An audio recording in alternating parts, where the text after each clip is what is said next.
Good afternoon, everybody, and welcome to our July the 15th, 2021 meeting. The Thompson-Nicola Regional District acknowledges that we connect with many First Nation communities across our vast regional district, and today we are located on the Kamloops Secwepemc territory. This is situated within the unceded ancestral lands of the Secwepemc Nation. The TNRD appreciates the partnership that we have with the Kamloops Secwepemc and respect the territory and land on which we gather today. I'm to announce off the bat that there will be a phone-in conference at 5:00 p.m. for a technical briefing from Emergency Management BC, and you've received an email, I understand, with the contact information on it. The Thompson-Nicola Regional District wishes to express its deepest condolences to the entire community of Lytton and Lytton First Nations. And what happened is a terrible tragedy, and my heart goes out to all those affected. All our hearts go out to all those affected. We will get through this together. Thank you for all the emergency services crew and the TNRD EOC for your tremendous hard work these recent weeks in dealing with the serious wildfire situation in our region. A very big thank you to the rest of the dedicated TNRD staff, as well as those who are working hard to keep operations running smoothly in this very difficult time. I know that Scott Hildebrand would also like to add his comments as well, and so when I've finished these announcements, Scott will do that. I want to make congratulations to the entire planning services team. The Planning Institute of BC has awarded the TNRD Planning Services team with a silver award for excellence in policy planning of small town and rural areas for the North Thompson Official Community Plan, which was adopted by the board in December of 2020. The award was officially announced on June 17th during IBC's annual virtual conference, and you can view the award-winning OCP on the TNRD website. I'm also pleased to announce that the Government of Canada and the Province of British Columbia have approved grant funding for both the Vavenby and Blackpool fire halls to construct additional apparatus bays to safely house a structural protection unit, an SPU, a large storage unit for fire protection equipment at each volunteer fire hall. The TNRD is delighted to have its first 2 youth interns working at the North Kamloops Library this summer. Keona Thompson recently graduated from Norcam Senior Secondary and will be attending TRU in the fall. Dakota Majot recently completed grade 9 at Brock Middle School and will attend grade 10 at Norcam Senior Secondary this fall. Keona and Dakota will be working on a variety of projects, including extending the library's reach to youth. Upcoming meetings and events are August the 19th, a policy review committee meeting, then August 19th, regular board meeting, fires permitting, I presume. In your blue file folders today, you will find 2 bits of correspondence, vaccine notice of liability for elected appointed officials, and Desert Days Music Festival NDIT application. So at last count, we had 8 of 10 electoral areas affected by either states of local emergency, evacuation orders, or evacuation alerts, and 5 of our member municipalities under the same restrictions. We do need to carry on the business of the Thompson-Nicola Regional District. However, I understand that a majority of you have pressing and in many cases frightening matters to deal with in your own individual communities. I will do my best today to move matters along quickly so that you may get back to those urgent matters. I would ask members to please consider whether questions or comments are absolutely necessary before advancing them. If they are, please keep them as succinct as possible. Now, as I mentioned, I will ask Mr. Hildebrand for his comments. Thank you, Chair Gillis. Good afternoon, everyone. I just have a few short updates that I'd like to share. The fire season has certainly started early and aggressively this summer. We were prepared as an organization to take on this responsibility of manage the situation as well as we can. With respect to Lytton, I would also like to share my comments. The communities of Lytton and Lytton First Nation was certainly a challenge we never expected, and it was absolutely tragic and devastating. We not only lost the village and First Nation community in that area, we also had to deal with the loss of 2 Lytton residents in the fire. Our thoughts go out to all the residents, families, and business owners that were so significantly impacted. We continue to work with the leadership of both the village and the nation to provide information, resources, and help coordinate the recovery. Lytton Mayor and Council, CAO Simone Curry, and Anne Yankew are doing an outstanding job to pull together a team of support that will lead their recovery and communication strategy moving forward. The TNRD will continue to support this transition as required. The Lytton and LFN bus tour was both an emotional and humbling experience, but so important for our residents and First Nation partners. Residents were grateful for this important experience.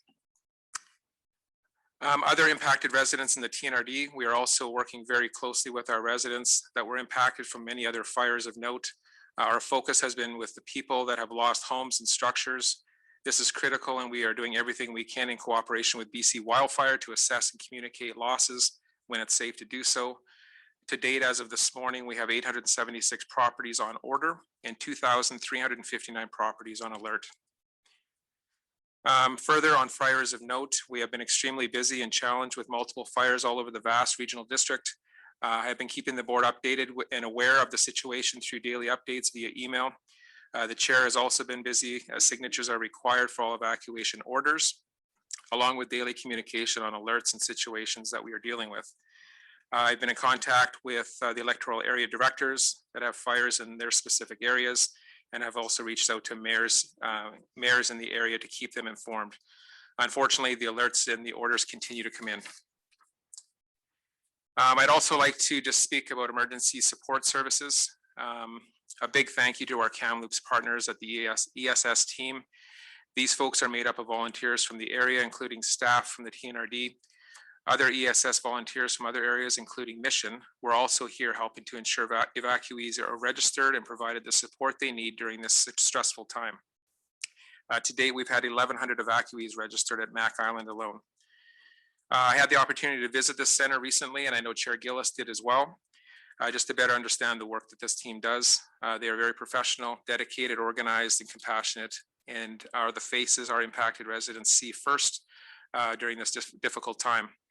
I also wanted to give a shout out to TTS, the First Nation, for the tremendous response and support for evacuees in this area.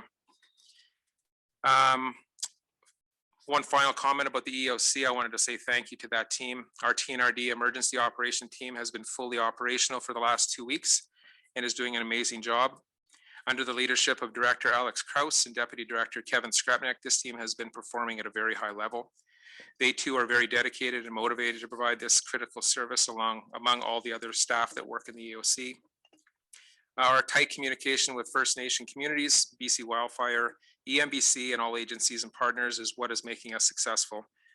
Mental health and wellness continues to be our priority, and we have a rotational schedule of the EOC staff to ensure people are well rested and capable of meeting the demands of the EOC. So in closing, the situation remains extremely volatile and is certainly not ideal, but I can assure you that we're doing everything we can within our capabilities and authority to provide support to our residents and partners throughout the BC interior. Thanks. Thanks, Mr. Hildebrand. And I'd like to add my comments with respect to the EOC people to what you've said. The job that they're doing is indescribable. They are dedicated people. We are so fortunate to have the people that we have. We've got extremely high quality personnel working in that EOC. I understand that Director Polderman / Mayor Polderman would like to speak very briefly about the experience in Lytton. Thank you, Chair Gillis. First off, I'd like to thank the EOC team for the job they did in Lytton. Scott, I'd like to thank you for your support. The bus tour was amazing. The directors who offered their support, it was appreciated. Chair Gillis, thanks for the use of your office. And I'd like to thank all the communities that are housing our evacuees. Thank you. Thanks, John. Are there any additions to or deletions from the agenda? Didn't see any. We have minutes and a recommendation. Move to minutes. Is there any discussion? I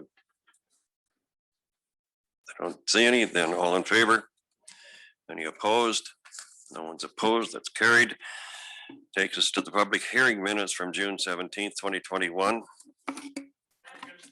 Is there any discussion?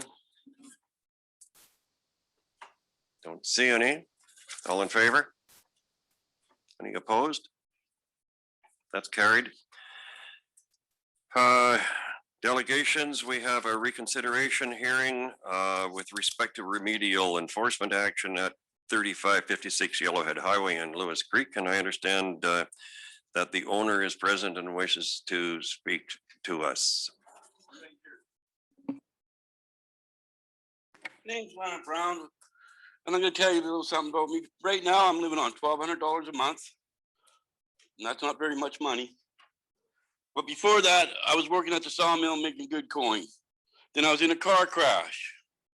Now, when you're only living on $1,200 a month, it's pretty tough. I don't know if any of you could try that. Try living on $1,200 a month. It's pretty hard. In fact, it's almost impossible. So I buy and sell some stuff. Like I go to garage sales, yard sales, buy, get stuff. People drop stuff off. My yard might be a little messier than normal, but my body only can work 2 hours a day, 2-3 hours a day, then it's down. When you're one person, and when you shrink from a good paycheck down to $1,200 a month, gotta allow me a little bit of leeway to survive, to live, to make money. I don't want to sell drugs, and I don't want to be homeless. But when you're on $1,200 a month, I have either choice, either sell, go to do what I'm doing, go to yard sales, garage sales, get stuff and resell it, or I'm out on the street. And my choices aren't very many. So I was just asking, just like, let me survive. Let me make some money. Let me survive. I don't want to live on the street because I won't be a drug dealer, but I don't want to live on the street either. But when you take everything away from me, saying I can't have nothing in my yard, well, I can't make any money. And that puts me on the street. So all I'm asking, let me have a little bit on my yard. Let me survive. Let me make my bills. Let me keep off the street. I don't want to be homeless. Just not right. So yeah. If a guy was making more than $1,200 a month, it'd be a little different, but then that's all you get. It's tough. It's hard, real hard. And nobody sees that. Nobody sees the pain I go through. Nobody sees the days where I can't move, lay in bed, can't even get out of bed. Nobody sees those days. And when you're by yourself, and when your own body only goes for so long, that's all you can do. Nobody sees that. Everybody just wants everything to be tip-top shape just by flicking my fingers, but it won't happen. Thank you, Mr. Brown, for coming to speak to us. Yes. There may be a question or two from members of the board, if you wouldn't mind answering. Director No Schaefer. problem. I would just like to know if you could organize it better I've been working on that. I've been working on it to hard. make it more presentable. Yes, I've been working on it. And then like more time there too, because with the fire season going on, I got a bank. Grass is weeds this thick in there in the bottom. I've been doing that instead of getting my yard tillied up, because if fire comes through, that's a lot. That's fire fuel. So I had to make a choice, either my yard or the fire. So I chose to go for the fire, to get rid of the fire fuel. And it slows me down. Director Kershaw? Yes, thank you for coming.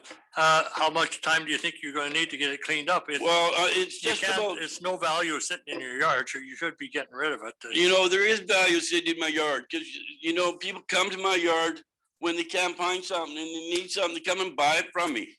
Oh, yeah. Like I could have a heater sitting in my yard for 2 years, but eventually somebody comes along and offers me $200. That's $200 I wouldn't have if I didn't have it sitting there for 2 years. Sure, it might not be the prettiest sight, but you know what? $200 and throwing it away, I'd rather have the $200. Even though I got to keep it for a couple of years, that money adds up, Thank you. and it is survival. Are there any further questions for Mr. Brown from anyone? I don't see any. Thank you again, Mr. Brown, for coming to speak to us. Your matter will be considered. Okay, thank you. Chair Gillis, sorry to Yes. interrupt. Now would be the time for the board. The board needs to make a decision. You either confirm your original motion, or you can amend it, or you can cancel it, or you could extend the time that was given. But it should be dealt with now. Thanks very much, Ms. Campbell. Is there anyone wishing to make a motion with respect to our original finding, or is there anyone wishing to amend it? Is it Director Watson? Director Watson? I would like to give this guy some more time. I know that our director of planning services has driven through 70 Mile House and dubbed it the slum of 70 Mile House. So beauty truly is in the eye of the beholder, and some of these guys are doing the best they can. And we need to understand that. Just because they aren't able to live an upper lifestyle as somebody who makes a lot of money doesn't mean that we need to, you know, send them out on the street. Thank you. So where are we at with this, Ms. Campbell? We have a recommendation that was adopted by the board, correct, on the 17th of June? Correct, Chair Gillis, and maybe Director Watson can clarify if she's making a motion to amend the original resolution to extend the time for compliance. Yes, I would like to do that. Okay, and if we would need to decide on a date. I would like to give him another 4 weeks. Is there a second? I'll second it. Seconded, sorry, by Director Bass? Okay. Is there any discussion on that? Oh, there sure is. Director Schaefer. Because of the situation the gentleman's in, I think he'll need more than 4 weeks to straighten it out with his health problems. Sorry, could you repeat that, please? I think the gentleman will need more than 4 weeks to fix up the yard and to organize it because of his health problems and other issues. But I would like to see it be more than 4 weeks. Are you? I'm okay with that. I would say at least 3 months to 6 months with his health. Okay, Director Rothenberger? Well, I agree. 4 weeks isn't going to be sufficient. I mean, unsightly premises really are an issue throughout the regional district, and we need to do our best to try to rectify them when we come across them. But I think we can provide a little flexibility in this case, and I would say 6 months would be a reasonable time period for him to try to make the premises more sightly. 4 weeks isn't going to really accomplish much, I don't think. So if you need an amendment to the amendment. I think we would need a, Unless Director Watson would agree to a friendly amendment to hers. Oh, certainly. So 6 months would put us, I believe, at November. Is that, it's helpful to have a date. So if we say November 15th, does that, That works for me. okay.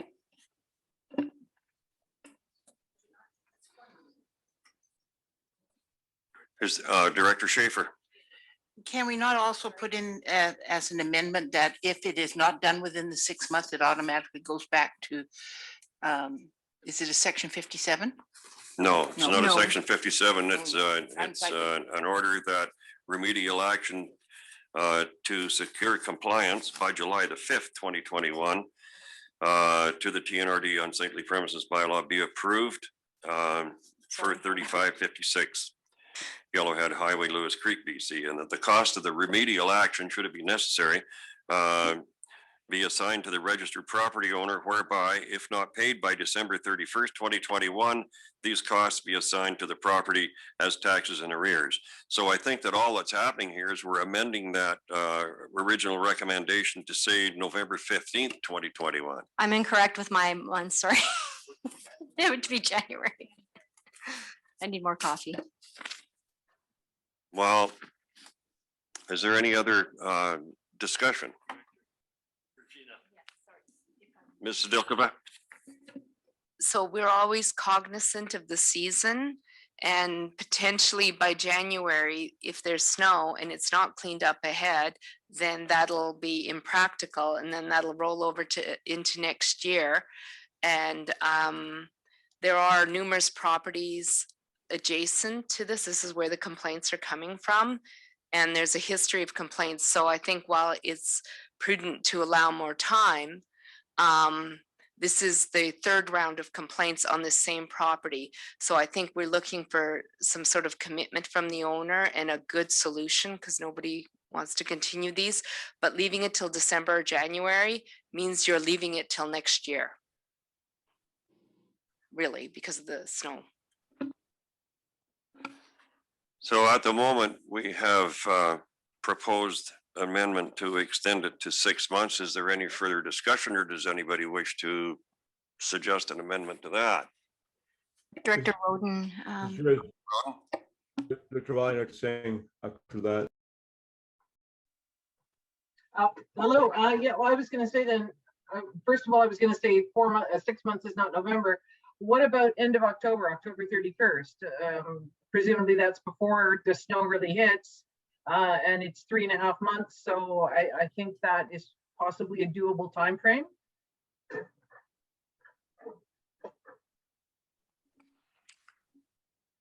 So we're at the point now where we've had one friendly amendment extending it to January the 15th, 2022. And Director Roden is suggesting that rather than that, it'd be October 31st. we can check with Director Watson again if she's That's okay what with I was, that. yeah, that's what I was about to do. Director Watson, with October 31st? I think that would work for me, but Arjun Singh and Mike O'Reilly both have their hands up. They may have a different idea. But as things stand right now, you're okay with, I'm good. correct? Yes. Thank you. Director Singh? Thank you, Chair Gillis, for coming today. I want to ask the staff, there's a line in the original report that says, been allowed 6 months to remedy the issue based on history of the previous 6 months. Staff is simply offering time extensions will not address the accumulation of items. So the timeline issue is one that we're trying to talk about here, but staff have also noted that they feel that simply offering that won't be enough. So could staff give us some more understanding what they've done?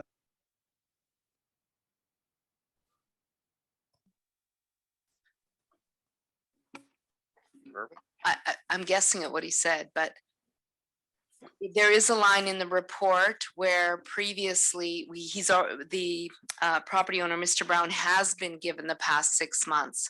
We've been working with him on a good note. Historically, when there were other complaints, he managed to clean up the property at that time, but now there is more on the property than there was.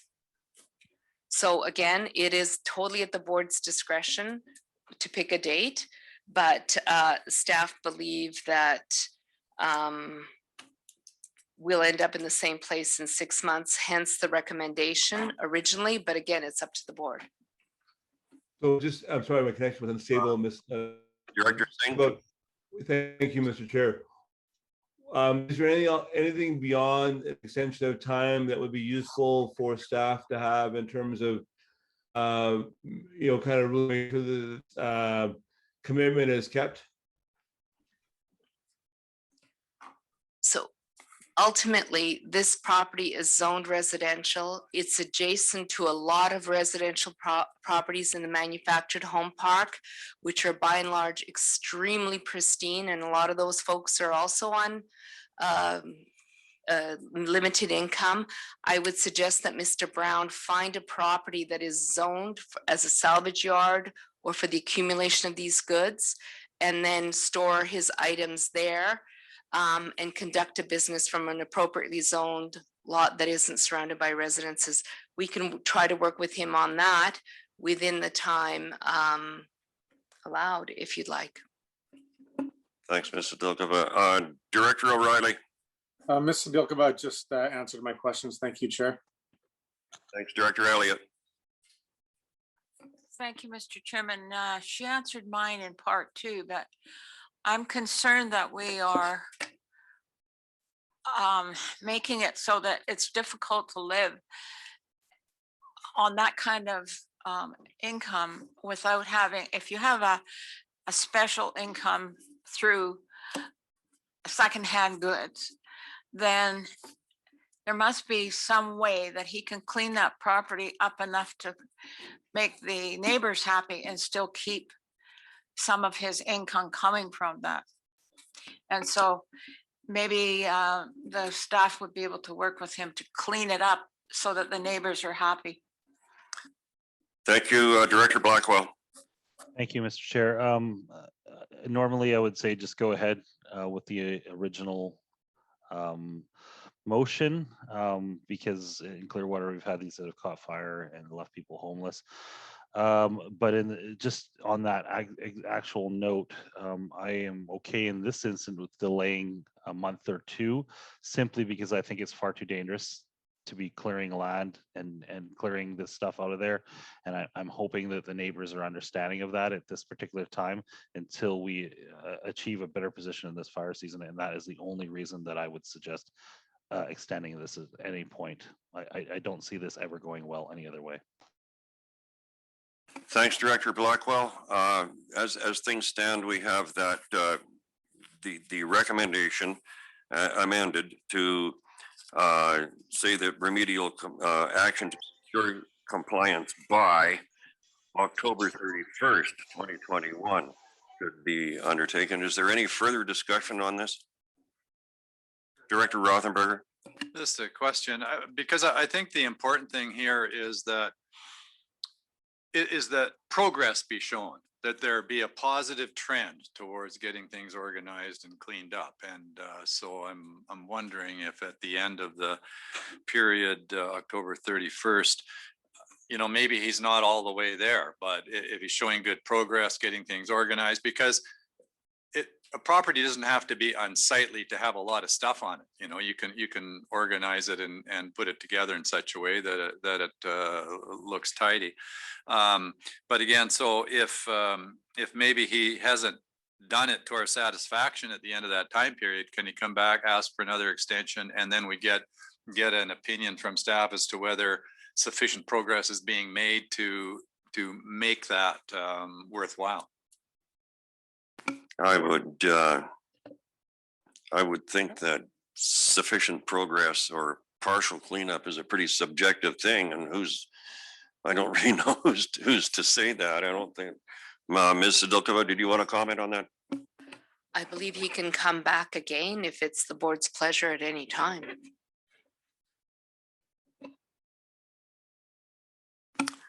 Okay, is there any further discussion? Then all in favor of the enforcement to enforce compliance by, unless it's cleaned up by October 31st, 2021. Is there anyone opposed? I see.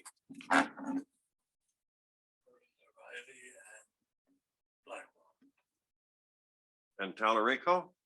Director Talarico is opposed, Director Blackwell, Director Talarico is opposed, Director Blackwell is opposed, and did you say Director O'Reilly? Yes, sir. Okay, then it's carried.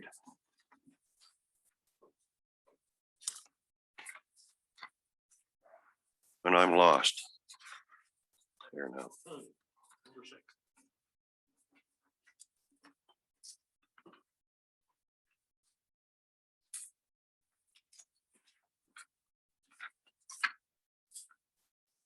Okay, that brings us to invited presentations. And we have a presentation from Mr. Paget from BDO with respect to the forensic audit. And I would just caution people that there will be no questions following that. It's simply an update. Please proceed, Mr. Paget. Yeah, thank you very much. Thank you for inviting us to this meeting. I'm here with my partner, Jervis Rodriguez. He's a partner at BDO. I'll just hand over him to introduce. Sure. Can you hear me okay? Yes. You can. Thank you. Awesome. Awesome. Thank you, Mr. Chair. Thank you, Simon. Thank you, Deanna, for this opportunity. My name is Jervis Rodriguez, and as Simon said, I'm a partner at BDO and responsible for oversight of the investigation that Simon and our team is deeply involved with, actively involved with.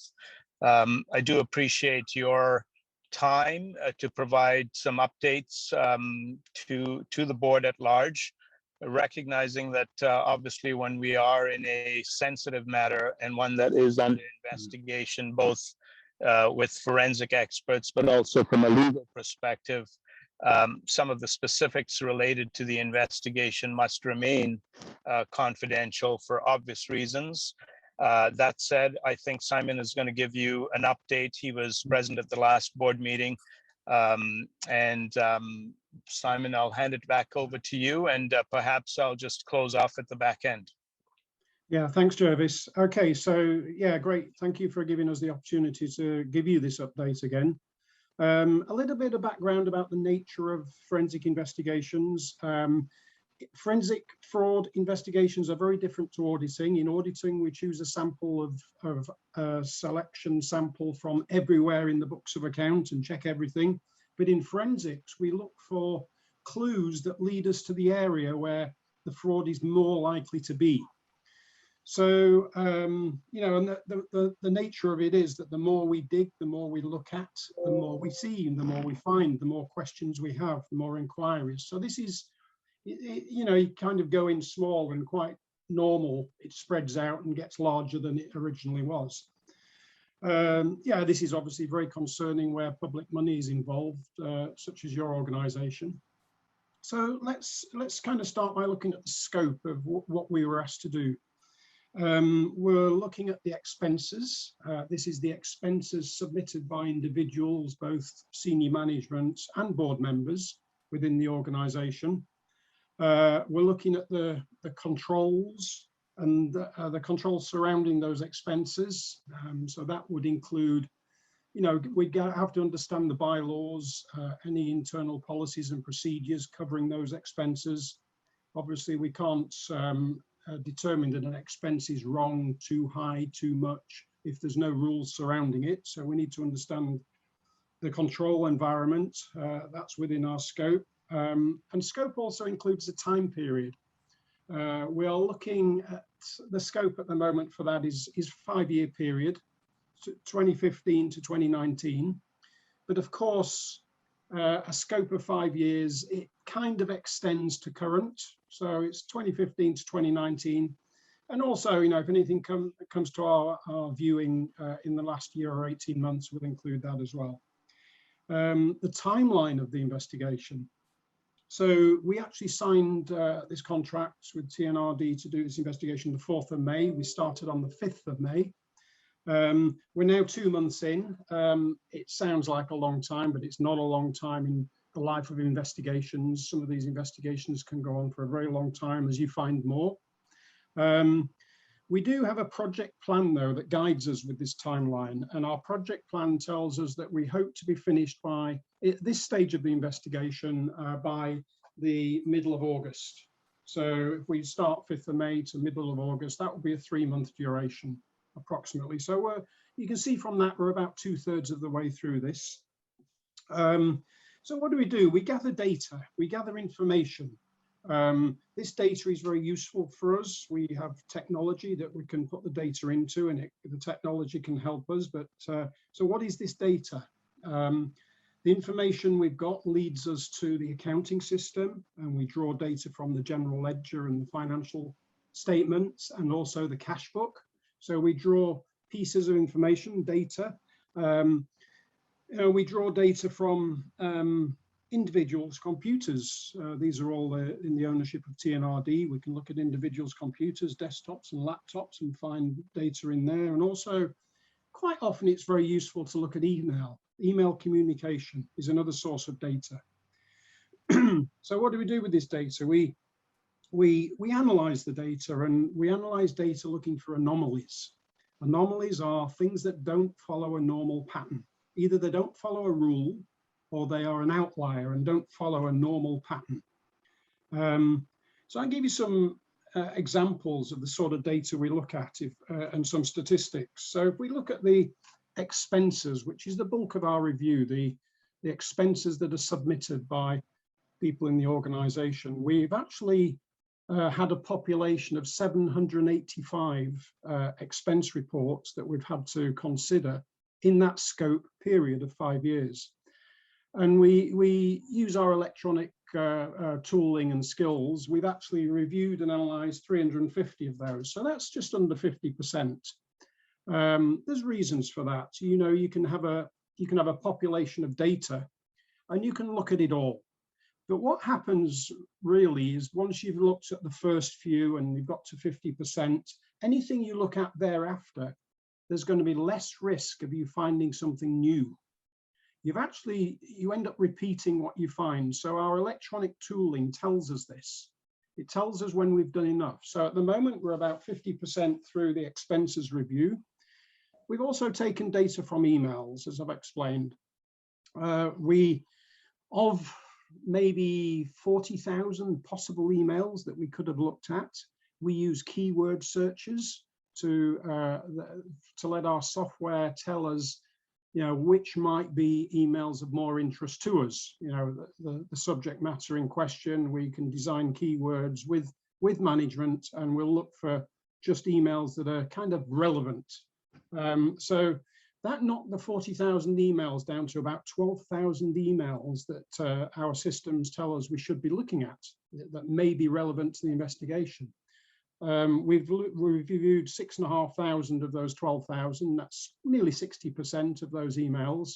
Again, our software, which is, by the way, called Relativity. It's quite a well-known forensic software, Relativity.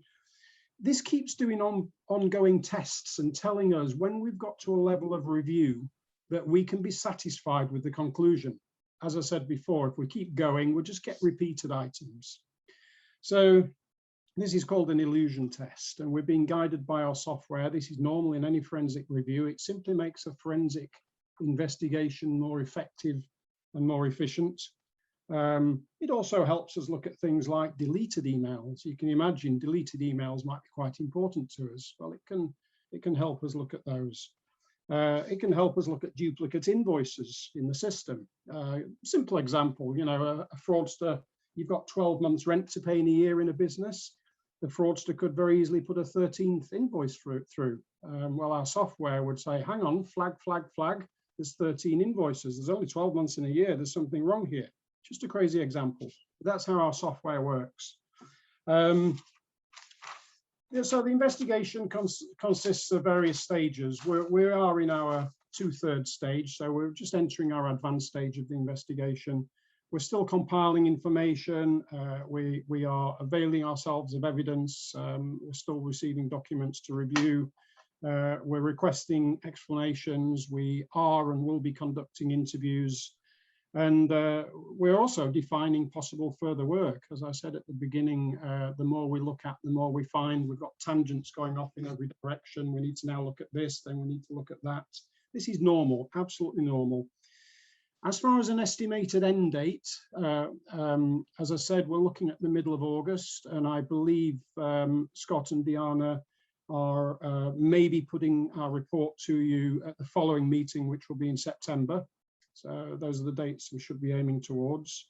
We will be issuing a report of our findings, of course, and our observations at that time. We've got about another month to go. We're all busy working on this.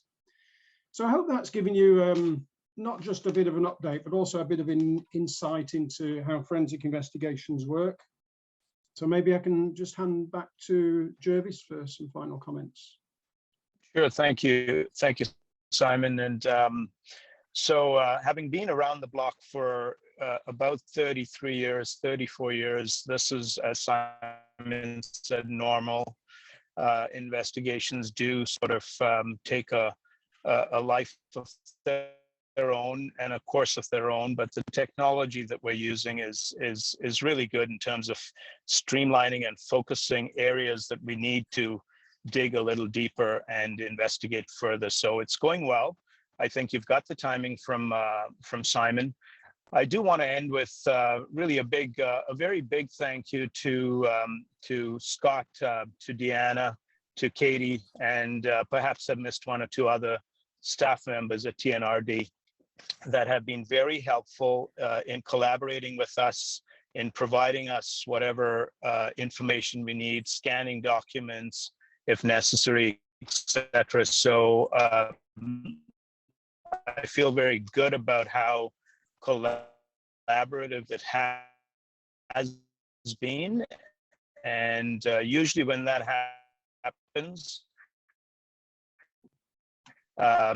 the consultants exercise goes. In this case, I'm not sure I can say it's going to be a good outcome. It's never good out based on facts and based on evidence that we can all feel proud about, and I believe the board will feel proud to stand behind. So with that, thank you very much, and hopefully I haven't taken too much of your time, Mr. Chair.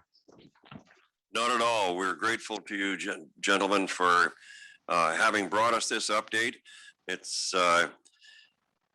been a trying time for our staff. It's required an enormous amount of time to be devoted to this particular matter, and we're looking forward to the end of it.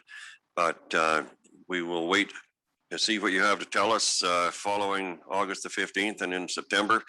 Again, thank you ever so much for coming to present to us this afternoon. No problem. Thank you. Thank you.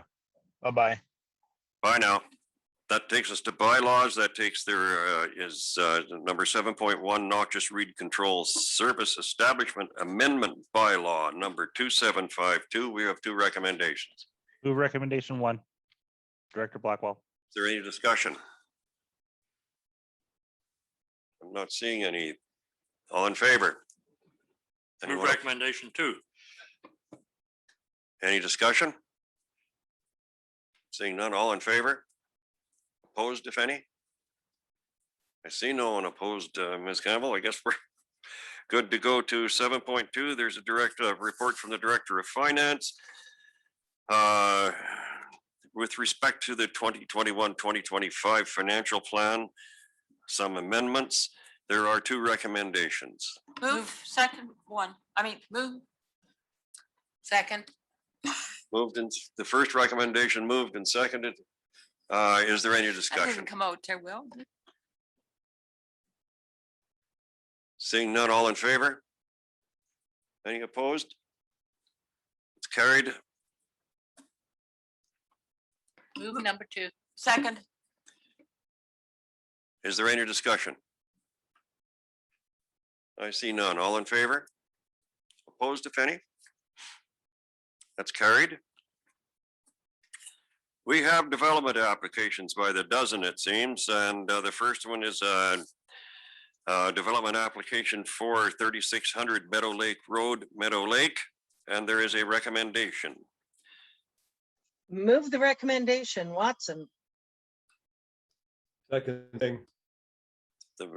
Moved and seconded. Is there any discussion? Director Schaefer. When I read through this, it seems like we need more information. Is that correct? Is that the reason we're refusing? Well, for other reasons, but because then we're not getting all the information we require? The applicants chose not to provide any further substantiation for the subdivision other than they wanted to divide it up for their children. Is there any other Director Brown. Director Brown? Yeah, I kind of read through that, and that's the only thing I saw as a recommendation as well. On the other hand, if we're going to keep farming communities in their family, because it's usually family that takes over the farm, shouldn't we be providing residences, AKA other kind of subdivisions for family members? We don't really enable family members on huge pieces of property, and it doesn't make sense to me. If this is a request to say subdivide and we're talking about a commercial farming operation potential, and I don't know that they have ever done commercial. And I don't know what commercial farming means anyways. I think I'm with Director Schaefer. I think I need to know a little bit more about why we would want to refuse something like this. Thanks, Director Brown. Director Kershaw? Thank you. Yes, I'm around along with Director Brown too. I wondered why this to me looks like a natural subdivision when it's going into the family. And to Ms. Santikova, but I think isn't there changes coming within the ALR to allow to subdivide for land for your family members? If I may, there are some, but not in the ALR. There are some provisions in the Local Government Act. However, last week on July 12th, actually this week on July 12th, there was a new regulation passed in the ALR that provides more flexibility for housing family members. And it doesn't even have to be manufactured homes. So there is that, they do have that opportunity. But in this case, it is a subdivision and the staffs, so the board just recommends to the ALC, this goes to the ALC. So it's not the board, just a reminder, it's not the board that ultimately is opting to deny these. So can we just send it to the ALC without the refusal? You can send it to the ALC with a recommendation for approval, a recommendation for refusal, or with no opinion, just forward to the ALC. And so if we just send it to the ALC without any recommendation, then it's up to them. But I think this is a natural subdivision on a personal basis. Thanks, Director Kershaw. Director Elliott, and I have Director Elliott and Director Duty. Director Elliott? Mr. Chairman, I would like to follow and have it sent to the ALR with no recommendations. That a motion? Yes, well, Chair Gillis, I we don't already know how have, to do that legally, so. we already have a motion to refuse it. So we should probably deal with that. And then if someone would like to bring a, depending Sorry, on how that yeah, goes. the recommendation was moved and seconded, Yeah, was it not? it Yes, it was. was. Okay, thanks. Thanks for that. Excuse me, can we not amend it? You can amend it if it's a completely different, like, you're saying not to do anything is very different from a refusal, so it would change. Can we not take the refusal out? As I understand it, Director Elliott, what we would have to do is deal with the motion that's on the floor. We can defeat that motion, then you can make a new motion that it be sent to the Agricultural Land Commission with no recommendation or with a recommendation for approval. Either way, but as things stand, we have to deal with the motion that's on the floor. And sorry, I had Director Duty. Yeah, thank you, Chair. I'm going to support the original motion, actually. It seems to me that from what I've read here, that the family hasn't even bothered to ranch this thing for quite a number of years because they don't feel it's all that viable. So the reason it's in the ALR is because the province feels it should be used for some sort of purposes. From what I read, they felt it still was good for forage crop. And to split it up, there's no guarantee that either side is going to continue farming at all. So I just don't know why we'd want to support that in that case. The other thing that kind of drove me towards supporting it is the fact that we have an agricultural advisory committee, and we also have the ministry putting in their 2 cents worth. And in both cases, they've all recommended that this should be for refusal. And we'll just leave that up to the ALC to make that final determination. So it doesn't matter one way or another what we send them. It's going to be decided at the ALC level anyhow. Well, that's correct, Director Judy, but I would certainly hope that if we deliberate on these matters and send them a recommendation, that they would at least consider the position of the regional district in their deliberations. Well, and I agree with you, but we also should take into consideration that the Agricultural Advisory Committee spent a number of hours just working on this and sent a recommendation to us, and we should be taking that into account. Thanks, Director Duty. Ms. Campbell, did you have a comment? Director Singh wants to speak, I believe. Director Singh? Thank you, Mr. Chair. Can you hear me okay? Yes. Okay, I'm just curious about two things. One is when we say the applicant didn't provide information, my understanding is there is the invitation to do so. They're actually asked to provide certain information. Maybe some of it's optional, but they are given the sort of kind of roadmap of what they should be providing. That's my first question. Is that correct? It is correct, and that is on the ALC website and portal where they make the application. My second question just quickly is, I thought, and maybe I'm confused about this, I thought that if the regional board recommends refusal, the ALC, well, I thought that was actually determinative almost, the ALC, they actually don't take it any further forward now, but am I wrong about that? No, they consider it, they consider all the input, but they make their own decision. And the way we write the recommendation is that it be recommended to the ALC rather than just be refused. In other cases, they typically, again, they look at it, they don't always go the way that the board recommends. Thank you. Thank you. Is there any further discussion from directors? I have some reservations about him. I'm inclined to agree with Director Kershaw, and with all due respect to Director Duty. And one of the concerns that I have is that it's becoming increasingly difficult, if not almost impossible, for people to buy what I would call comparatively small acreages, but they're not tiny acreages. They're not postage stamp places. They're in this case, they're a pretty substantial acreage in each parcel.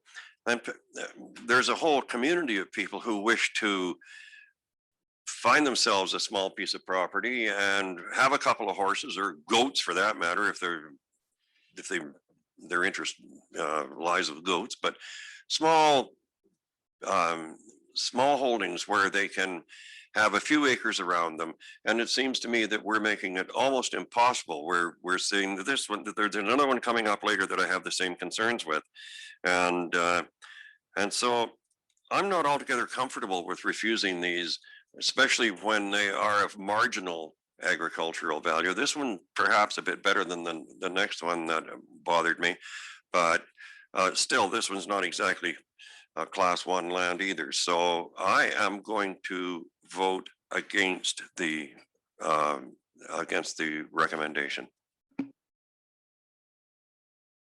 And I don't see anybody else with a hand up, so all in favor of the recommendation? 1, 2, 3, 4, 5 at the table. Is that correct? 1, 2, 3, 4, 5 at the table. And 4 on screen is 9. Then I think the recommendation fails. Can we see who on screen? We just need to record it in the minutes. Director Swan, Director Smith, Director Blackwell, and Director Singh. Okay, so Director Elliott, do you wish to make a motion with respect to this matter? We've defeated that recommendation. I would request that we send our recommendation with no recommendation. Second. That you're saying that that we should make no recommendation, tell the Agricultural Land Commission we make no recommendation with respect to this subdivision. Is that correct? Yes. Does anyone second that? Pardon? Director Rothenberger second. Is there any discussion? I'm seeing none. All in favor? Any opposed? Director Smith is opposed. Director Singh is opposed. Director Brown's opposed. I'm seeing no hands up at this table. Did I miss anybody on the screen? Not that I can see. Okay, that carries. That takes us to the next Agricultural Land Commission application number 185. There is a recommendation. Move the recommendation. Moved and seconded. Is there any discussion on this one? Director Quinn. Thank you, Mr. Sure. Chair. I have two questions through to the Director of Planning. On page 3 of this, the applicant is asking for 10 or 20 years. Which is it? One was the original application, and then it was clarified during the AAC meeting that he thought it might actually last longer. It is up to the that doesn't have to be in the recommendation. If there's going to be a time limit set, that can be set either by the ALC or by the Ministry of Mines and Energy. Thank you. A second comment rather than the question is on page 4. It talks about the professional riparian person. Yep. The province has recently changed regulations that basically says all the engineers that do this are fundamentally incompetent. We have to look at all of them. And in putting that in, they didn't include enough staff to do it. And as a result, we've had a backup. Sure, Director of Planning might comment on that. So I just wanted to know, is the applicant aware of this problem? Thank you. So the applicant isn't necessarily aware of the riparian delay. However, they're in the throes of a involved archaeological assessment, which takes longer than riparian area anyway. So they've got other delays. And also these days, the ALC is taking 6 months plus to come back with a decision as well. I know that the planning has told me that it's backed itself up for all sorts of people. Perhaps some pressure can be put on the province to increase the staff to do this. That's why I asked the question. Thank you. So Director is there any Singh. further discussion? Director Singh has his hand up. Director Singh? Just a quick question about the archaeology piece. I didn't see any mention in the report about Indigenous referrals. The ALC then, or is that the kind of archaeology we're talking about on the site, or is it something different? So this report is to do with the non-farm use to the ALC, but I believe the Ministry of Energy and Mines needs an archaeological assessment as well for them to approve the permit.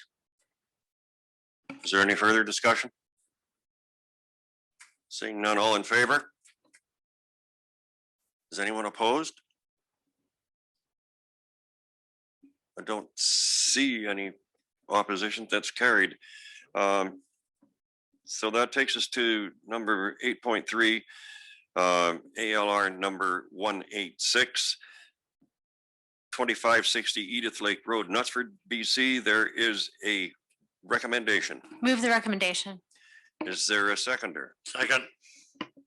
Moved by Director Sinclair, seconded by Director Kershaw. Is there any discussion? I'm seeing none. All in favor? Any opposed? That's carried. That takes us to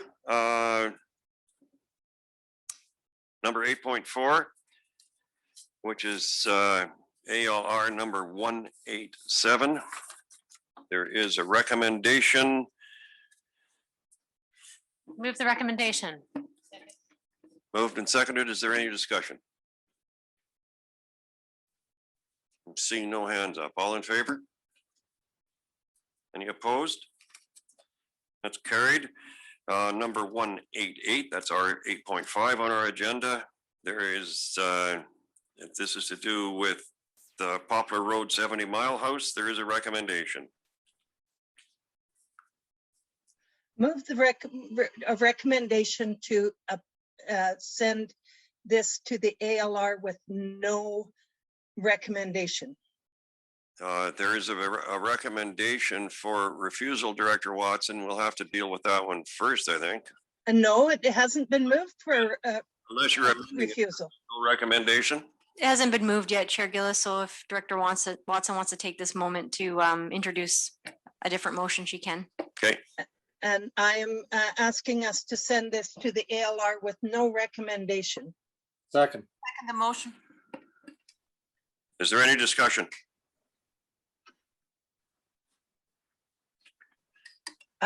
Director Brown? Director Brown? No. Director Watson had her hand up. Director. Yes. I'd like to say that this a subdivision proposed for 70 Mile House would enable young families to start small farms in an affordable place, which is not the case in much more arable land. There is no way to grow greengrocer crops here, but this would be a good starter farm for goats and chickens and rabbits, and a couple of horses on 10 acres is quite doable in this area. And the climate and the quality of land is very, very poor. So I'm hoping that the ALR will have a good look at it. Thank you. Is there any further discussion? Seeing none, all in favor? 1, 2, 3, 4, 5, 6, 7, 8, 9, 10. And how many on screen can you see? 5. The new recommendation that there be no recommendation is approved and carried. Is there anyone opposed, just in case we need to note that in the Those minutes? opposed? Yeah, okay. Director Singh, Director Smith, Director Quinn, Director Schaefer, oh, Talarico. Director Talarico, any others? Have I missed anyone? I don't think so. Okay, thanks very much for your help, Ms. Campbell. ALR application number ALR 189-3063 Agate Bay Road, Lewis Creek. There is a recommendation. Yes, Mr. Chairman. Director Kershaw. I just have questions on this one. It again looks like a natural subdivision for me, but is there any way to, Mrs. Sadlikova, is that we could put a recommendation that it cannot be subdivided again if we approve this and then it put through so it can't be subdivided again? You can amend, absolutely, you can recommend that. Yes. But you can, so if I can resolve some wording, if the board wishes to simply forward the application with no recommendation, then the wording of the resolution should be that application blah, blah, blah be forwarded to the ALC for decision, just that. If you want to support it, then you could say be recommended for, be supported for approval, subject to a covenant being applied to each of the parcels, foreclosing the possibility of future subdivision. I'd like to recommend that the last proposal with a covenant from further subdivision, because this is a natural, it's divided by the road, and both pieces of land, the one above the road isn't really usable for too much. So I'd like to make that recommendation if I could get a second there. Moved and seconded. Is there any discussion? Mr. Chair, it's Director Singh. May I say something? Sorry? It's Director Singh. Director Singh? Yes, so thank you. I'm concerned about us approving this no recommendation, sort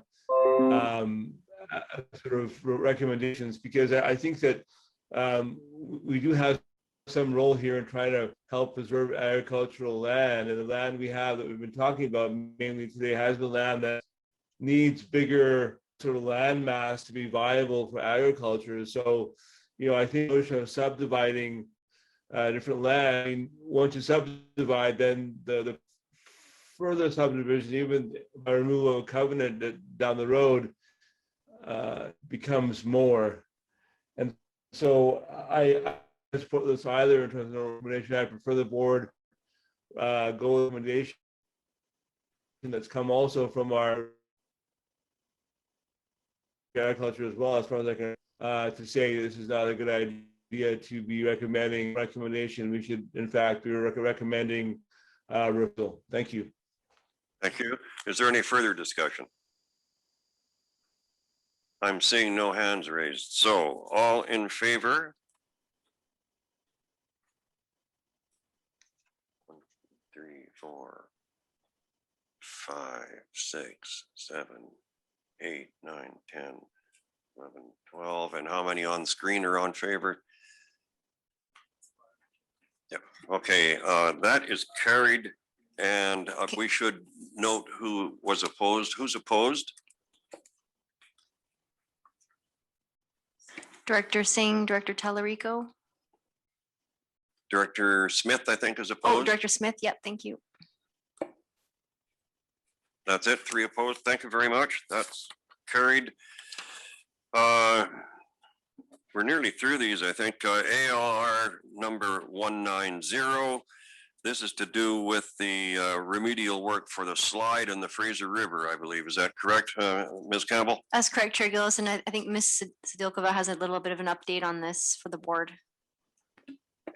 So yesterday we got an email from the contractors, Hewitt and Sons, that apparently the fish are making it through the slide area with the works that have already been done, so which is good news, and that they may not necessarily need this.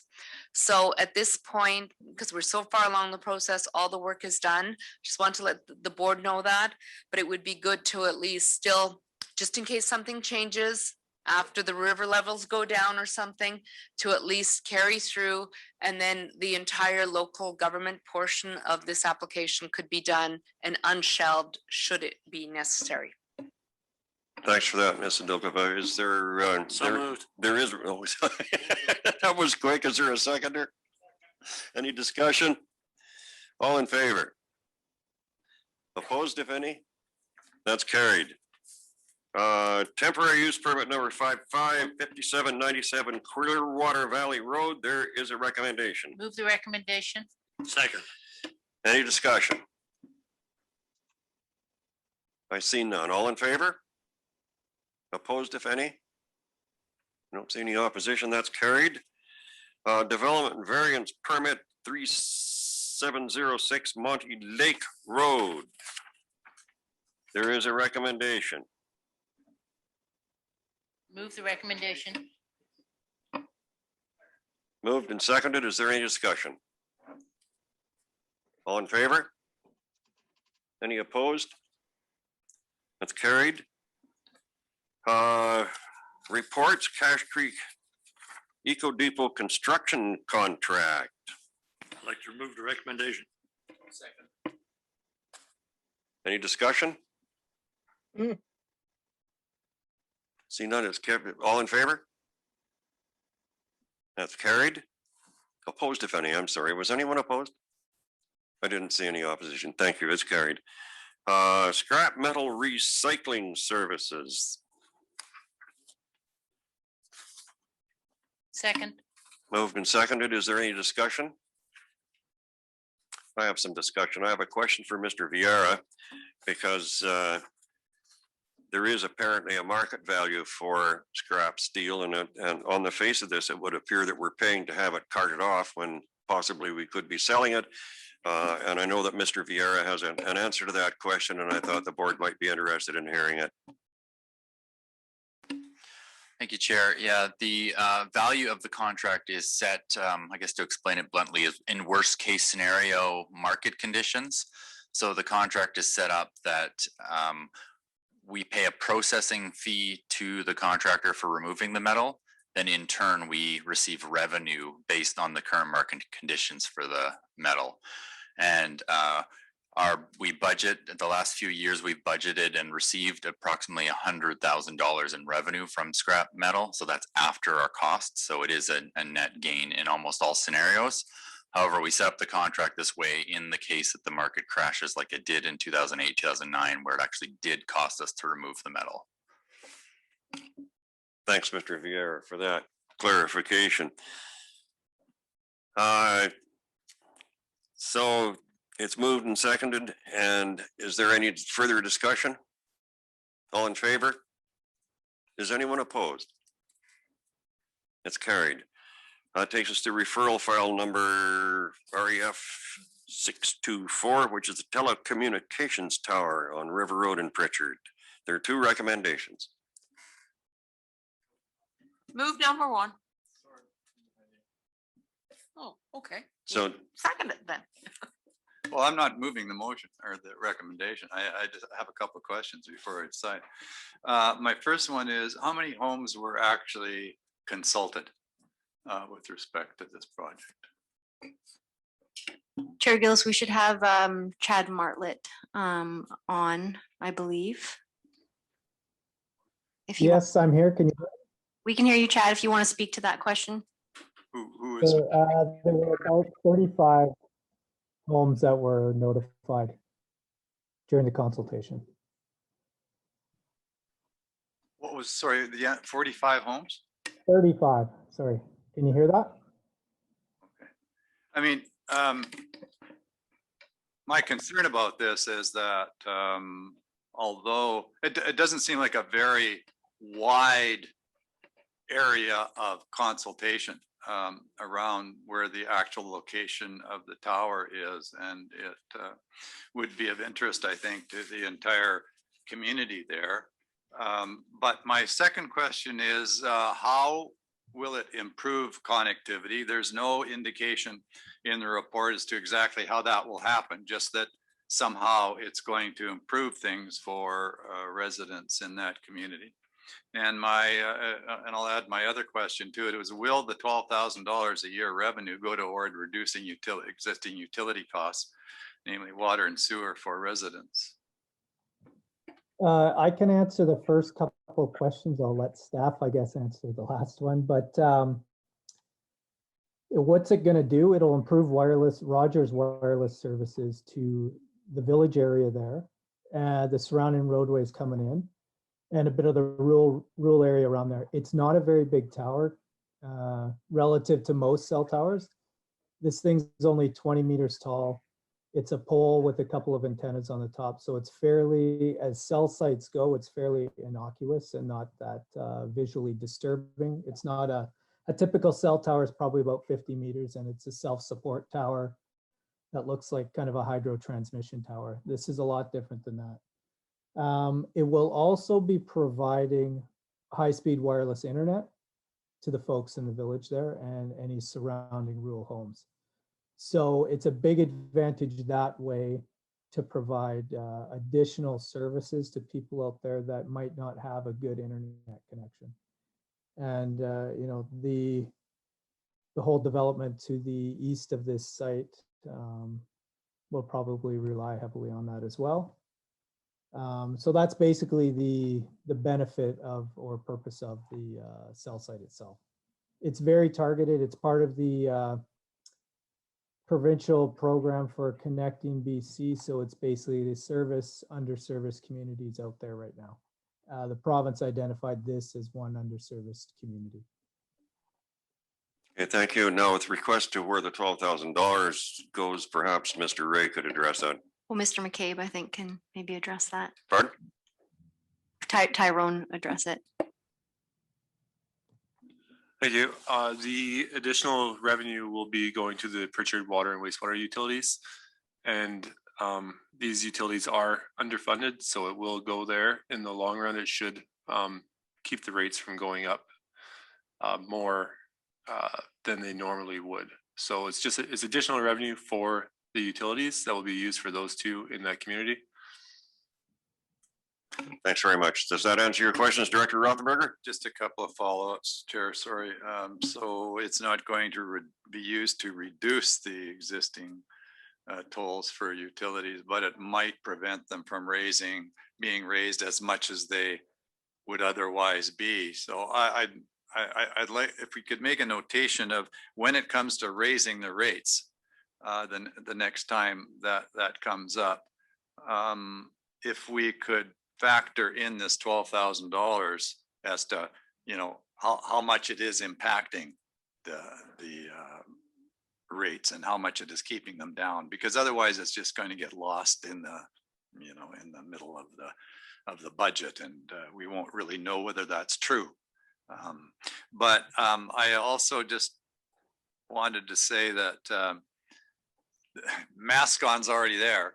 So what is the difference between Mascon and the new Rogers Tower, and what effect that will actually have? Because it's fairly well serviced as it stands in that community. Question to the Rogers person, I guess. Mr. Mark, sorry, I didn't actually give you an opportunity to maybe introduce yourself to the board. Sure, yeah, my name is Chad Marlatt. I'm a consultant for Rogers with Cypress Land Services. I'm not familiar with Mascon services in the area and what they provide, whether it be mobility or internet services. I'm not 100% sure, but regardless if they do, I don't know if they do provide the same services or level of service. This will be a fairly high level of service. And obviously, in any community, having competition is a good thing. It helps keep prices down. And that's been proven with new entrants into the wireless market in the last decade, but even more in the last couple of years. So yeah, I don't know if that answers your question very well or not. Close enough, thank you. Thank you. Is there any further discussion? So my notes show that this recommendation number 1 has been moved. I didn't hear a seconder. Moved by Director Elliott and seconded by Director Quinn. Is there any further discussion? I see none. All in favor? Opposed, if any? I see no one opposed. That takes us to that's carried. It takes us to recommendation number 2. Moved by Director Laird. Second. Seconded by Director Sinclair. Is there discussion on the second recommendation? I'm seeing none. All in favor? Opposed, if any? I see no one opposed. It's carried. Trans Mountain City of Merritt Fire Services Agreement. There is somewhere a recommendation. Move number 1. Second. Is there any discussion? Do I see a hand up? Is that no? Okay, then all in favor. Opposed, if any? That's carried. Bear with me a minute till I find my the rest of my agenda here.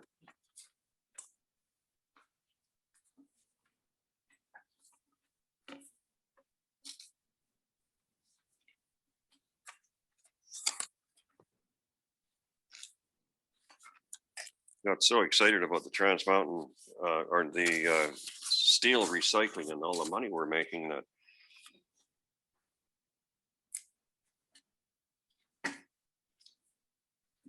I've misplaced some pages. Here we are. Sorry about that. Move number 2. Second. Any discussion?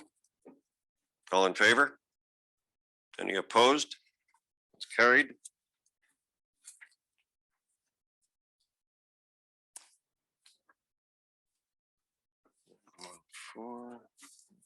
Okay, I think that takes us to regional grants and sponsorship, Kamloops Music Collective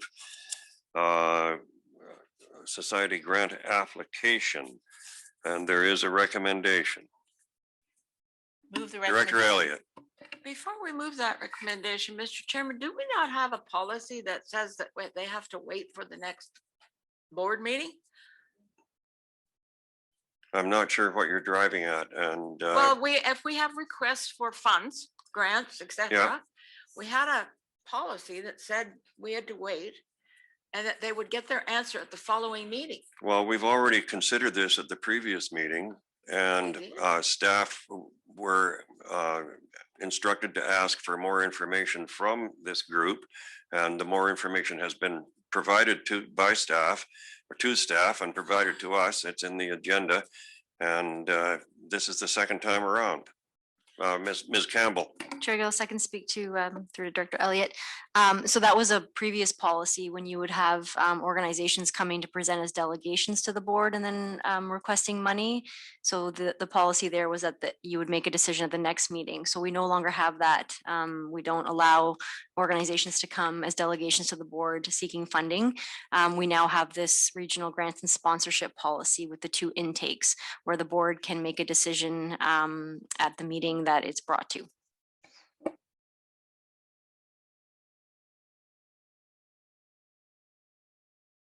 Nobody has yet moved this recommendation or not moved it, or recommendation moved. Is there a seconder? Second. Okay, and is there any discussion? Director Rothenberger. Question again, I'm unclear on the recommendation. There were 2 options for sourcing the funding for this, and I'm just curious, which one is it?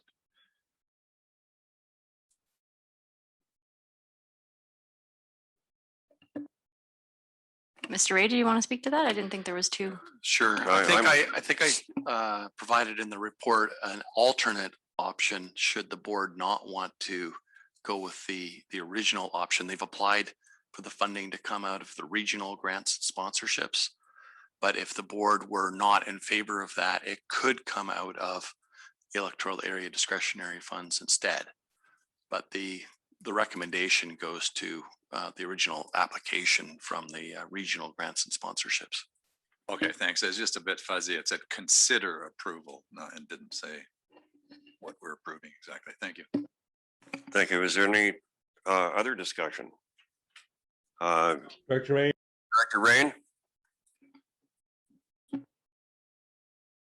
Thank you, Mr. Chair. I will vote against this motion, and on the grounds that in Sun Peaks, we post-COVID, whenever that happens, our hope is that we would have music events on a regular basis. And I would hate to think if we start to sponsor events in one municipality or in one electoral area by the whole region, then I think that's going to open the door for folks in Sun Peaks to be knocking at the door of the TNRD too to say, hey, would you sponsor our event up in Sun Peaks? Quite frankly, I think that those events are Sun Peaks' responsibility and not the rest of the regional district. So I will vote against the motion. Thanks, Director Rain. Did anybody else wish to speak on this matter other than me? I've looked at it fairly carefully. I noticed that 3 electoral areas out of 10 would directly benefit from are said to be in line to directly benefit from this group. I don't know for sure that they would.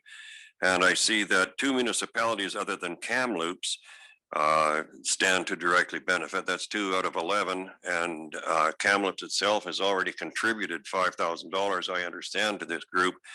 So I would suggest it's completely inappropriate for the region as a whole to fund the group. And I, along with I agree with Director Rain. I will be voting in opposition to this motion. I would further say that it's a pretty healthy chunk of our budget that this particular group is asking for. And if it were to be approved, I would suggest it should be approved in a much reduced amount.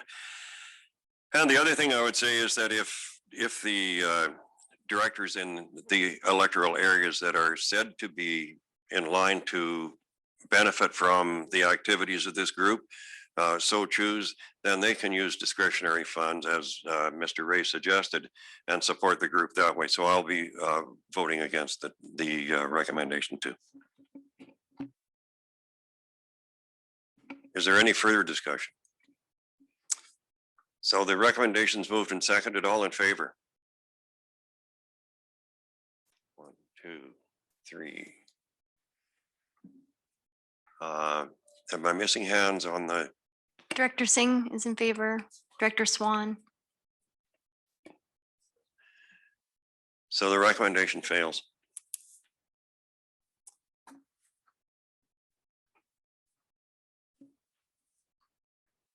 That takes us to flow through grants policy. There is a recommendation there. Move the recommendation. Is there any discussion? All in favor? Opposed, if any? It's carried. Yes. Sorry, I asked about discussion and I didn't see any hands up. It's okay, I don't want to discuss that. I am having problems with my computer and it keeps telling me I'm not connected, and so therefore I can't follow you. We all are, Director Elliott. The Wi-Fi's down. Oh, good. I thought it was just me again.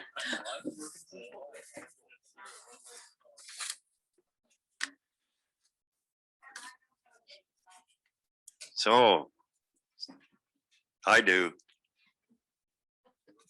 I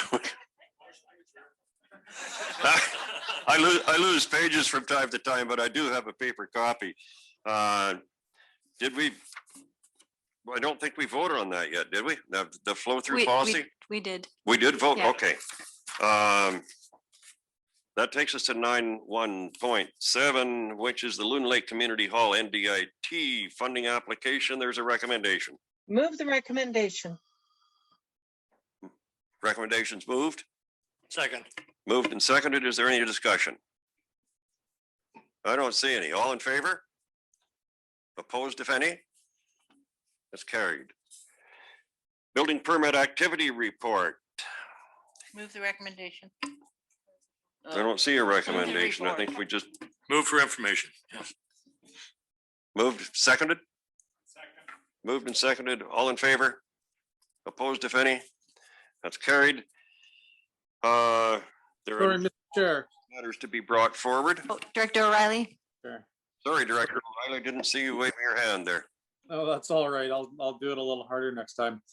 Just a question through to Ms. Sadilkova. Obviously, we're seeing significant growth, as noted in your reports, specifically surrounding Kamloops, when you noted Tobiano, Logan Lake, and Chase, I believe. Do you have, are you forecasting this trend to stay the same next year when we're looking at over 100% increase in residential growth versus the previous year? Are you forecasting that to be the same for 22? Thank you. If I had that power, I would be rich. We've been conservative when we budget with, in consultation with the Director of Finance. So in June, we'd already met our entire budget for revenues for building permitting. Our high stats are a little bit of an anomaly. Most places have already, that I'm familiar with, I mean, there's trends all across the province. They've sort of stabilized. I think that this will not continue next year, but I hope that the increase won't continue. I think that with the build out in Tobiano and their buyers in Tobiano, it will continue. But I believe overall, and probably in the village of Lytton, and Director Polderman, there'll be a lot of building permits. But overall, across the boards, no, I do not think that this will continue at the rate we've been seeing. Every year for the last 4 years, we've been setting records. Thank you. Thanks, Director Riley. Sorry, I didn't. Wave louder next time, okay? That takes us to committees. Internal committees, the Audit Committee, Director Rain. No meeting, no report. Economic Development, Director Roden. I think you're. I'm coming. No meeting, no report. Thank you. EA Directors, Director Kershaw. Yes, no meeting, no report. Thank you. Emergency Management Protective Services, Director Watson. No meeting and no report. Policy Review Committee, Director Sinclair. Thank you, Mr. Chair. I'd like to move the minutes of June 17th, 2021 with a correction to a typo on page 3, that alternate directors be required to participate, not patriciate. Okay. Will someone second that for Director Sinclair? All in favor? Any opposed? It's carried. Regional Solid Waste Management, Director Schaefer. No meeting, no report. Thank you. Thompson-Nicola Invasive Plant Management, Director Kershaw. Yes, I have no meeting on that, but I'd like to report that there will be a field day on July the 21st, 9 to 12 at Clinton, if fire season allows it. I haven't heard of any changes yet. So, and thank everybody on the municipal side who signed up to the weeds. I think that was a very important move. So thank you. Thanks, Director Kershaw. Thompson Regional Hospital District, Director Christian. No meeting, no report. Thank you. Utility Systems, Director Elliott. No meeting, no report. Thank you. Thompson Headwaters Services Committee, Director Quinn. Seeing I can't see my screen because it's disappeared as everyone else's, I think there's some minutes to move, and I would so move. Second. For June 16th, yeah. No, June 1st. Any discussion? No, for All in June the favor? 1st, sorry, it was June 1st. Carried. Yeah. Wellsgoy Country Services, Director Schaefer. Move the minutes of June the 16th. All in favor? No one's opposed. That's carried. Joint Services Committee, Director Schaefer. No meeting. External Committees, Fraser Basin Council, Director Rice. Director Rice isn't here today. Chair Gillis. Is his alternate here? His No. alternate's right here. There's nothing to report. Pardon? His alternate's right here. There's nothing to report. I'm Okay, his thank- alternate. Thank you. Municipal Finance Authority, Director Brown. No meeting, no report. Thank you. Municipal Insurance Association, Director Duty. Nothing to report. Shuswap Watershed Council, Director Crow. Kamloops Airport Authority, Director Kershaw. I have nothing to report other than the fact that the airport is very busy right now with the water bombers flying out, but possibly Mayor or Director Christian has something he would like to report further on the airport. No, exactly that. The BC Air Services are monopolizing pretty much all of the takeoff and landing space that we have. And there was some concern about visibility, but the visibility rules are such that they can still come and go even in the smoke. Thank you. I had a question asked of me the other day. Either one of you could please answer it for me, and that is that someone had suggested Kamloops was no longer the headquarters for the air tanker fleet, and I said I understood it still is headquarters. Is that correct, Director? Question? Yeah, I believe it to be. They have diversified their fleet to different areas to be a bit more efficient. So there are some in Williams Lake, there are some in Penticton, but we are the tanker base. Thank you. Federation of Canadian Municipalities, Director Singh. Thank you, Mr. Chair. The new president of FCM is the mayor of Strathrock, Cardoy, Ontario, named Van der Eden. I can send staff the list of the table officers for the report. Did receive, Mr. Chair, with FCM's, all to Little Lytton and the First Nation, and so offering any support and service level from our local government calls to help the rebuild is there. What's another group that I'm involved in, the BC Climate Solution. There's been this kind of a meeting yesterday, in fact, and Lytton and around that came up quite a bit, and again trying to help rebuild in the most climate friendly way possible of interest. So I certainly would like to have more conversations about that when it's appropriate to do so with the folks involved. Thank you. Thanks, Director Singh. Community Energy Association Director Blackwell. Sorry, no meeting, no report. Thank you. We have under correspondence 4 items, I think, for information only. Second. Any discussion? All in favor? Opposed, if any? It's carried. That takes us to new business for members. Is there any new business? Director I see. Watson. Just a second. Director Watson? Director Watson? Finally had me muted, eh? There you go. I would like to ask, or pass a resolution to ask the Board of Directors for a letter of support for to ask NDIT for funding for the 12th annual Desert Days Music Festival to be held on September 10th and 11th, 2021 in Spence's Bridge. This would money will the ask for that money comes from the Fabulous Festivals and Events project from the NDIT. So I need a seconder. Second. Is there any discussion? I don't see many hands waving around. All in favor? Any opposed? That's carried. There are other new business from members.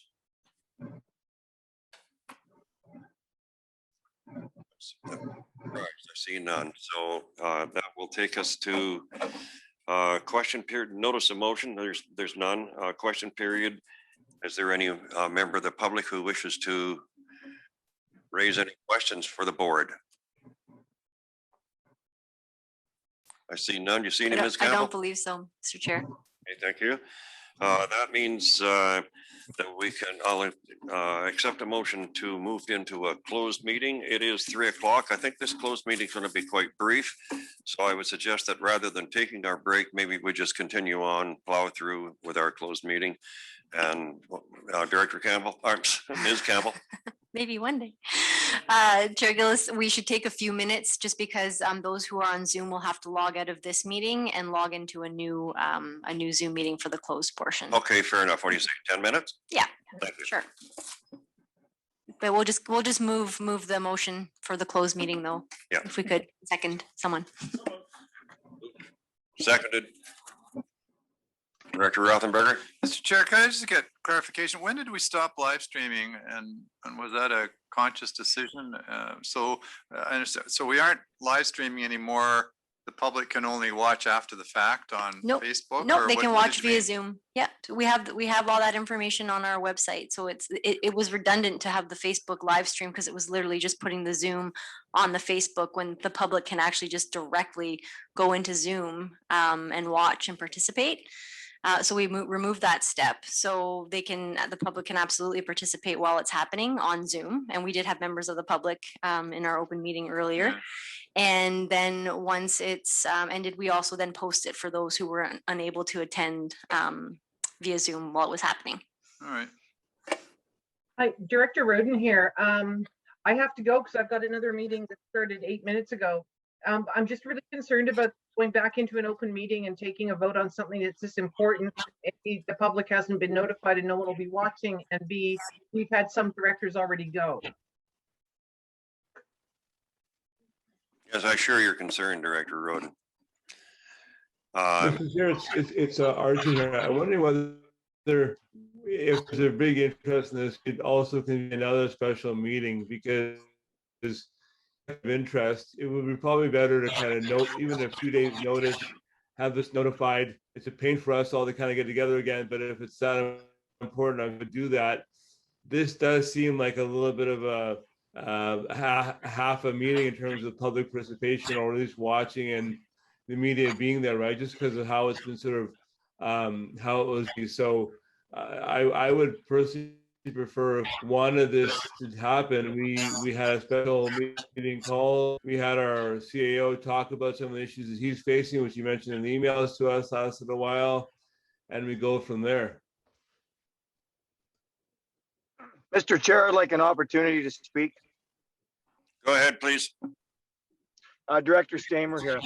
I don't think that we should be waiting days on something as important as this. I just came from a brand new forest fire, 25 kilometers from Monty Lake. It's over 2,000 hectares in size. There's no machinery on it. And as I came out of that forest fire, I met a vehicle with 3 young girls in it. I asked them where they were going. They said, well, we don't know. I said, well, you better turn around and go back to the highway. So I think we better be thinking seriously about what kind of military support we can get, not only for access, but also for encouraging our people that are on evacuation alert and orders to know that we're going to be maintaining what we can in their absence. Because we were told last night the RCMP does not have that ability. And just having that plane come in last night gave everybody a sense of security in Kamloops. I think we better figure out a way how we can ask for help and help now. Thank you. Thanks, Director Stamer. I think that things stand right now. There is a motion moved and seconded that we reconsider the question of whether or not to ask the province to impose an immediate state of emergency. I'm sorry that I didn't have much of an accurate tally on that vote. I think I had 11 people who had voted against it. I don't know how 11 out of how many right at the moment. Ms. Campbell, how many do we have in attendance at this meeting? Chair Gillis, when we did that count, we had some absent directors who are now here. So I would recommend that we do that again. And I maybe just need to take a minute to see what the head count is. Thank you. So just a second. So it's been moved and seconded that we reconsider the question as to whether or not we should request the province to impose an immediate state of emergency. And I think we've probably discussed it almost to death. And I'm going to call a question. Is there all in favor of reconsidering? I see 1, 2, 3, 4. No, 1, 2, 3 on the screen. Is that correct, Ms. Campbell? I see. 6 of them on the screen. 6 on the screen. Okay, I see Director Stamer now. So we've got 6 positive on the screen. Yes.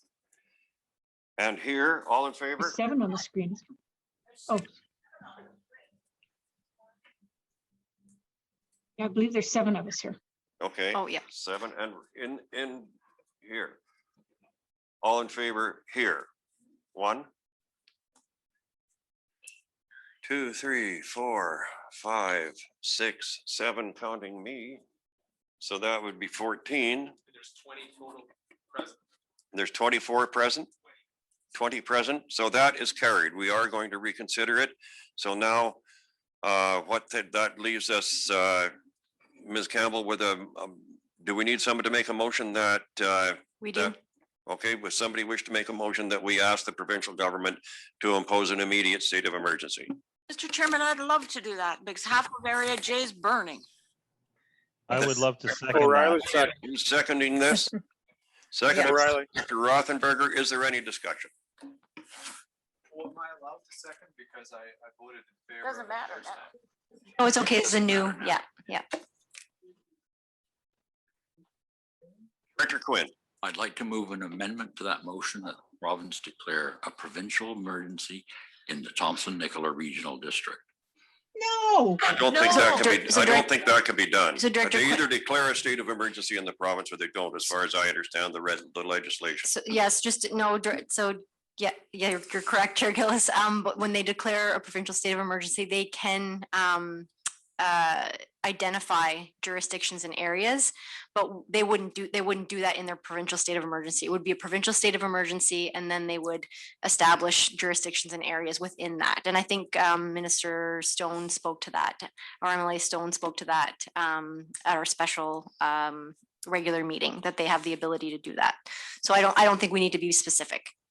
Yeah, and I think Mr. that's Chairman, correct. And if I- also just Director Quinn, I would never support that. Our neighbors in the Caribou, our neighbors in Squamish, Lillooet, our neighbors in Columbia, Shuswap are all faced with the same problems that we're faced with. So Mr. Chairman, we also have. just a fires. second. Well, we also- So is there further discussion? Director Elliott? Mr. Chairman, we've got fires that are not using lines of property. We have fires that are going and being shared by the Caribou, by the regional district, by several down south. We don't have any lines right now. Okay, well, that's fine because we've dealt with the question of making it regional district specific anyway. We can't do that. The province can't do that. Director Quinn? Mr. Chairman, I would have no problem having a provincial state of emergency, but that includes the whole province. And I just wanted to be clear in the areas that are affected. And I go back to 2003 and 2017 when they declared a state of emergency and it collapsed the whole economy. And I don't think we have the right to ask that they collapse the economy on the rest of the province, certainly for here. And if there's some way you can assure me that the province would do that, then I would support it. But if you can't, then I can't support it. Well, that's fair enough, Director Quinn. And as you know, there's no way that I or anyone else can assure you what the province is going to do or not do. So we're stuck with that. Is there any further discussion? Director Blackwell? Yeah, thank you, Mr. Chair. Yeah, I'll, I'm talking about this a lot lately. I'm gonna go with Director Stamer. We all have people that talk to us about things to do with the wildfire situation here. People that trust us to keep confidentiality, and everything I'm hearing says that we need all hands on deck. We need to be accessing every resource. I'm also hearing from these people that are experts in this field, both inside and outside of government, that there are extra resources that will come to the table despite what we're being led to believe at this point by declaring a state of emergency. And I think that's critical that we get ahead of this as best as we can, because right now we're already playing catch up. I think the situation is evolving at such a rapid rate that it's important to throw all the resources, all the efforts that we can at this point, including communications and our own. Thanks. Thanks, Director Blackwell. I would say, Director Quinn, that it's my understanding that the province does have the power to exempt certain areas of the province from the state of emergency declaration if they choose to exempt certain areas. So that's up to them. Director Singh. Oh, sorry. I was just gonna say Director Singh and Director Brown also have comments. Or Okay, sorry, Director Smith. Smith. Director Smith. Okay, Director Singh. Thank you, Mr. Chair. I definitely feel the same anxiety and concern others feel. Number one, I'm not clear that we would get more resources by declaring a state of emergency. I respect Dr. Blackwell's comments, right? I also think that I'm kind of, I guess, worried about I'll support the majority goes here for sure, but my feeling is that getting into a fight with the province around a state, getting it right now when it should be declared at some time, I'm sure pretty quick anyways, doesn't also look good from a perspective in terms of the government fighting with each other and not working collaboratively in a state of situation. Now, what I would say is that if we feel that's the case, I think we should do it. But I think it's really a question of not having, if possible, a public fight with the province over it. Just say we really respectfully request this because we need to have everything thrown at it. But if we get into a big fight, and I was quite worried last time with Melanie Stone being our kind of lead speaker last time and not having a public sort of commentary from anyone from government, that could cause some partisan problems for us as well. So I think we have to be really clear as to why we're asking for it, and we have to also not avoid trying to get in a big public fight with the province on this, because that doesn't really give people in the public confidence either. Thank you. Thanks, Director Singh. And I don't think that has to be cast as a fight with the provincial government. All we're doing is urging the provincial government to make a move that it looks to me like the majority of this board would like to see at this time, in spite of the fact that 9 days ago, the majority was not on that side. And I would suggest that all anybody needs to do is look at a map of how much of this province is on fire. Director Brown? There was a recent letter sent from, or something from Kathy McLeod that talked about that in order to get financial assistance and other services from the federal government, that the province had to declare a state of emergency. That was my understanding of the letter from Kathy McLeod. It's not how I read it, but this province does have to do something to the effect that there is persuade the feds that there's an emergency there. It stopped short of saying they had to declare a state of emergency, but as I understood it, they have to establish that there is an emergency happening that is of interest to the federal government, which is a very, very peculiar, weird looking bit of legislation, but I did read it. Is there anyone else who wished to comment? Director Smith and Director Blackwell and Director Stamer. Director Smith.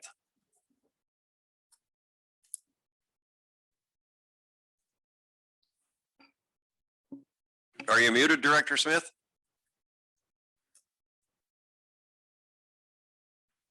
Did you wish to speak, Director Smith?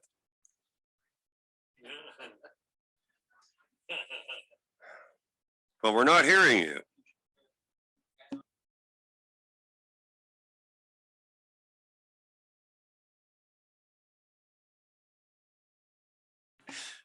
Director Smith, I'm going to go to Director Blackwell next, and then Director Stamer.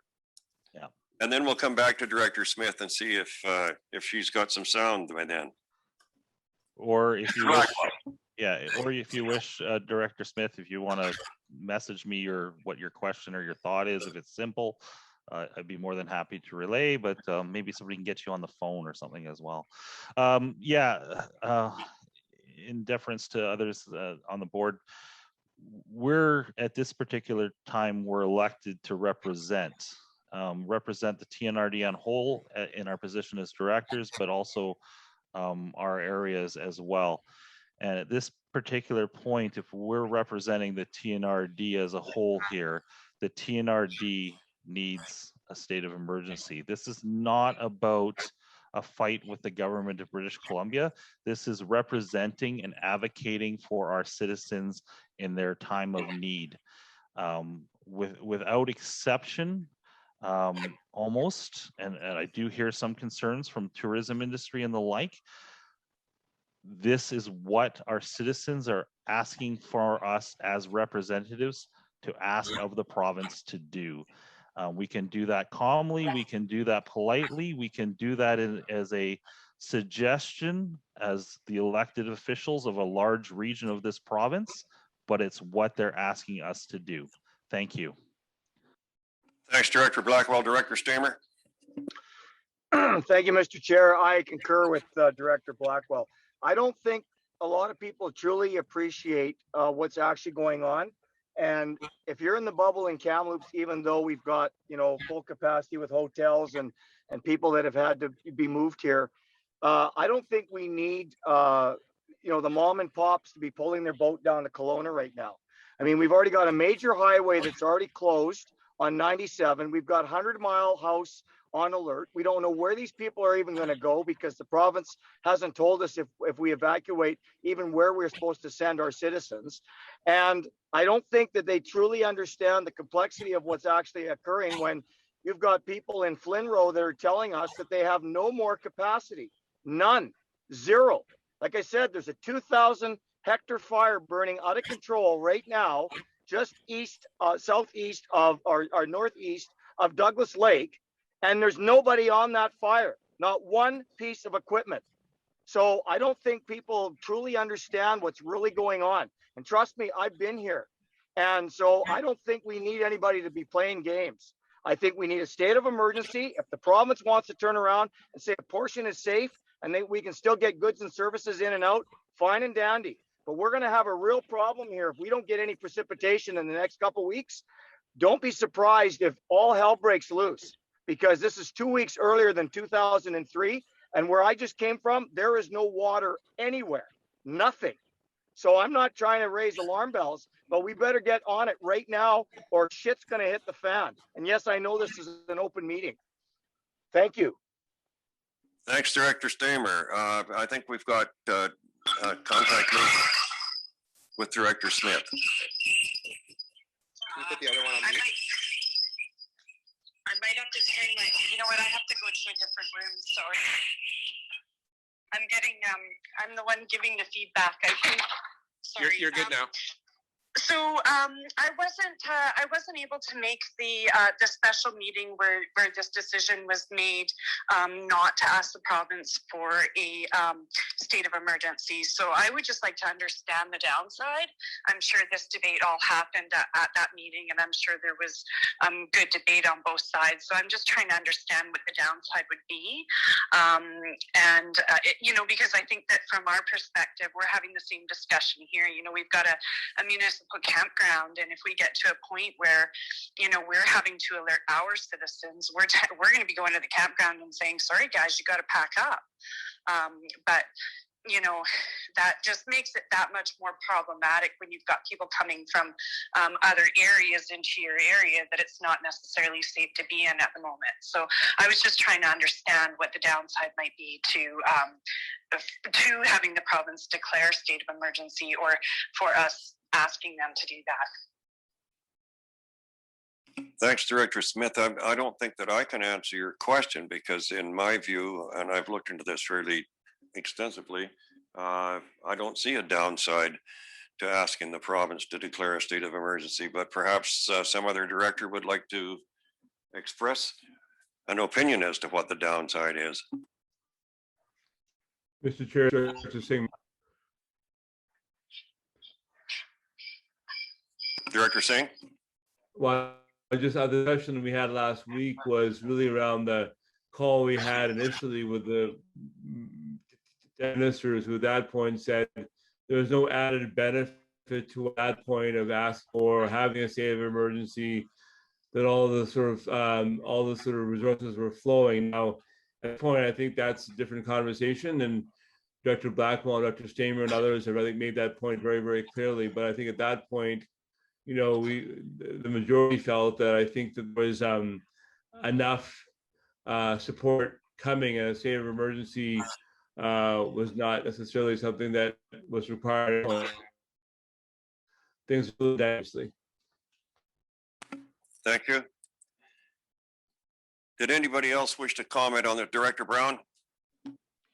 I just wanted to mention, when we talk about support, with the loss of logging in our area, and this is one of the biggest areas that have lost logging, we don't have the machinery to send these mom and pop, as Director Stamer put it, organizations out. And they all used to fight fires. Now they are no longer in existence, and we have no mom and pop logging outfits that'll go in and fight the fires the way we used to have them. Thank you. Is there anyone else who wishes to comment on this matter before we bring it to a vote? Seeing no one. All in favor of requesting the provincial government to impose an immediate state of emergency? Opposed, if any? Director Singh, you're opposed? Nope. No one opposed? I think it's unanimous. I don't see anyone opposed. I voted for it. Director Rothenberger? Okay, I'm just about to declare it carried. Thank you. So that's, Okay, Director Rothenberger, your question. Thank you. Can we be sure to issue a news release today about this decision? It need not be that detailed, but given the fact that probably nobody is actually watching this part of the meeting, it's important that we be clear immediately as to the decision.